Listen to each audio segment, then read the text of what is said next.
Hi, and welcome to today's live chapter reading from Marked for Death by McKinley, presented by Itsy Bitsy Book Bits. Chapter 1, Keegan, Washington, D.C., 5 years ago. In the dim light of the hotel room, I trailed my hand along Kara's bare leg, her soft skin irresistible. The steady rise and fall of her chest indicated she was asleep, and I studied her stunning features in that unguarded moment. I didn't regret what we had done for most of the night. Our paths crossing in the small tavern after my meeting couldn't have meant anything, no matter how much I wished otherwise. Her thick black hair fanned out against the stark white of the pillowcase, and I fingered a strand as my thoughts drifted. She'd been beautiful when we'd met as kids in a horrible fucked up situation. She'd had someone there for her though, her father. I'd had no one, no protector. It didn't matter though. I'd already planned when and how I would leave. I knew she would be fine.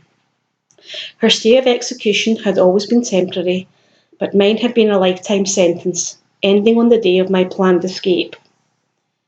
The familiar fury that lived and breathed inside me stoked to a virtual blaze at the thought of my past. Kara's face came back into focus, not the one of her youth, but the one in the present. I had to get away from her. I needed to think. Seeing Kara again brought back all the old feelings of hopelessness and desperation. I felt trapped, but I hid it all behind a wall of muscle, power, and rage. No one knew what I was truly capable of. Maybe Kara had a sense, but not even she had gotten a full glimpse of the monster within.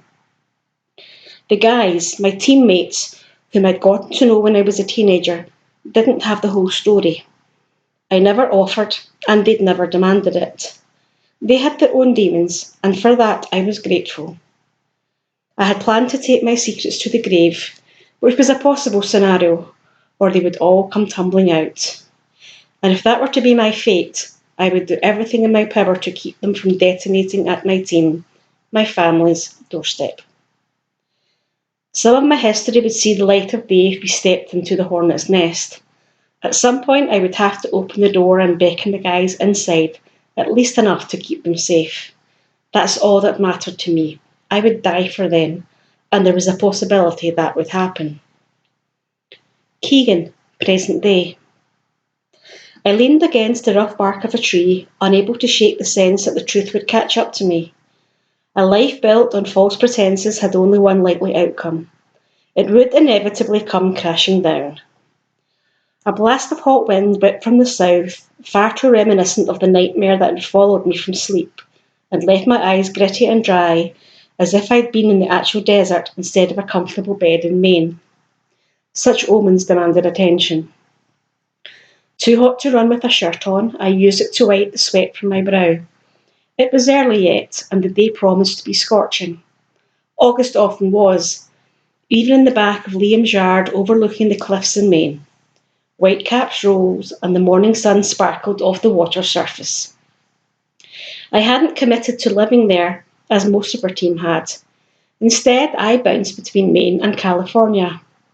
Trev hadn't made the move yet, nor had Connor, Hayden, or Matt. It was only a matter of time until I put down roots in Maine, unless my past caught up with me. A part of me worried someone, one of my team or their wives, wouldn't want me here if I did, which is what held me back from relocating. I couldn't blame them. The stakes were different now. I shook my hair from my face. The longish mess was a necessity, one I decided on some time ago as part of my disguise. It was a far cry from what I used to look like, and I would keep it that way. I checked the time again and then pushed off the tree to head to the scheduled meeting. "Keegan, hold up!" Stella yelled from not too far behind. I shut my eyes for a moment against what I knew was coming. She skidded to a halt. "Oh God, what happened?" Her words were whispered, thick with horror. I felt the heat of her hand centimetres from my back before she pulled away. I turned and offered her a reassuring grin. "The scars are old. They happened in another lifetime." She was only one of my teammates' wives who hadn't seen them. While I didn't want to have the conversation, At least it would be over with. I would put an end to it immediately. Did you need something read? I pulled my shirt over my head, concealing the map of scars on my back. Sheila tugged on a piece of her fiery hair, and the worry darkening her expression eyes cleared. Yeah, sorry, there's a call for you. Can you take it before the meeting? The guy's persistent and only wants to speak to you. The day was already going from bad to worse. I felt it in my bones. I walked with her into the main house. She handed me the cell and I took it upstairs to the room I was staying in so I could change and jot down any notes I needed. After shutting the door, I unmuted the call. Keegan here. Ah, good. Hello. The melodic cadence of a man's voice murmured.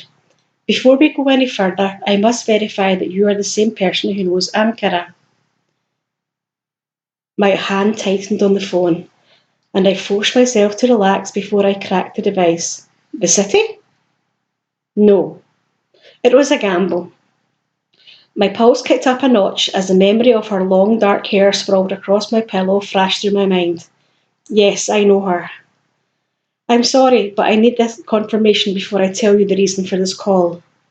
I don't have time for this. Games within games. Either say what you called me for or stop wasting my time. It's important. I want to hire you to rescue someone, but I need to make sure you're the person she told me about. She, it had to be her.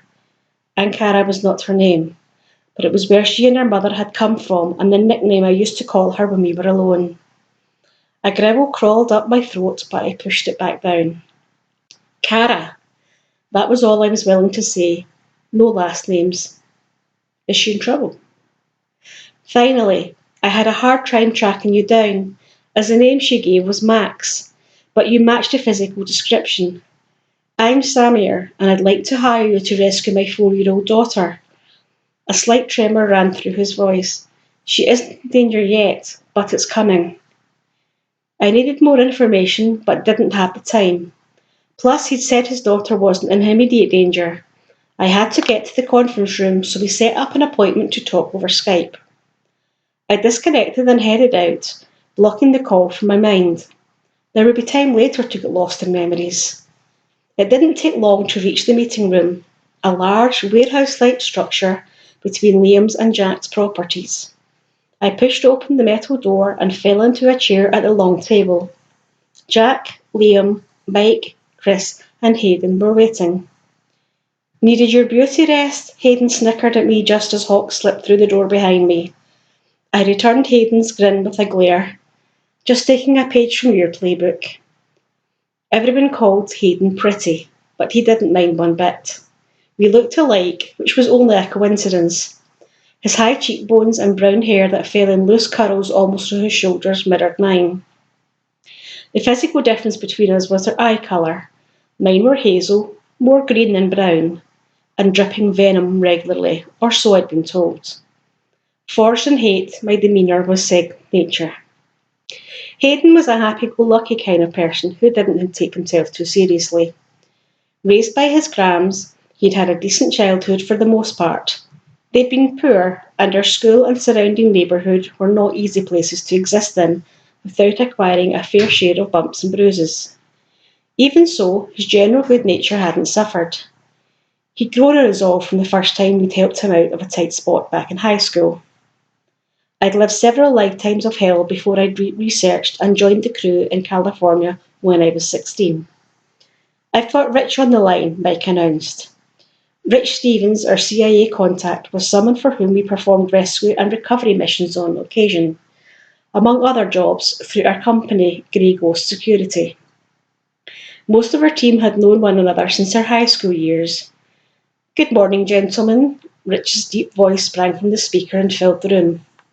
I received a call yesterday from a friend, George Hammond, who needs help. I suggested he utilise your team's skills. My hands are tied. The government will not intervene in ransom situations, and the police in Caracas have their hands full. Caracas, Venezuela, where Cara lives. Dread sat heavily in my gut. The dream from last night reeked of premonition, of prophecy. I would be going back. The country had been getting worse since I'd been there. There were dark zones ruled by gangs and criminals that the police avoided.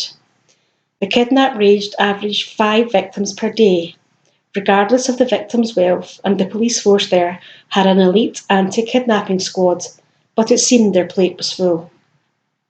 Why won't the police get involved? Mike tapped a pen on the tabletop. What do you know? Not enough, unfortunately. We had a last known location when one of the employees tried to call George. We know that the government seized George's company, GH Envirotech, some time ago, but the 4 American men who remained behind were extracting vital components to take home. They never made it. What vital components? Jack asked. That hasn't been disclosed to us. George's partner, who ran the Venezuela branch, had a heart attack and passed away the day before the company was taken. Before his death, he'd messaged George some vague notes, but not enough information to understand what they were working on. George is digging. As soon as I hear anything, you'll know. Have demands been made? Mike asked. Yes, George was contacted, and the price is $50,000 each for release. Jack leaned forward. Do we have proof of life? I crossed my arms over my chest and leaned back in the chair. It sounded like a quick mission, once we'd established where the kidnappers were holding them. The tension between my shoulders eased. I was worrying unnecessarily. Not visual, but we have audio from the phone call for ransom. So we start with that. I wanted this mission, and the meeting over. Who's going? A small team, 3 or 4 should get the job done, Rich said. Jack stood. I'll go with Keegan and Hawk. In and out, and hopefully the pass will stay where it belongs.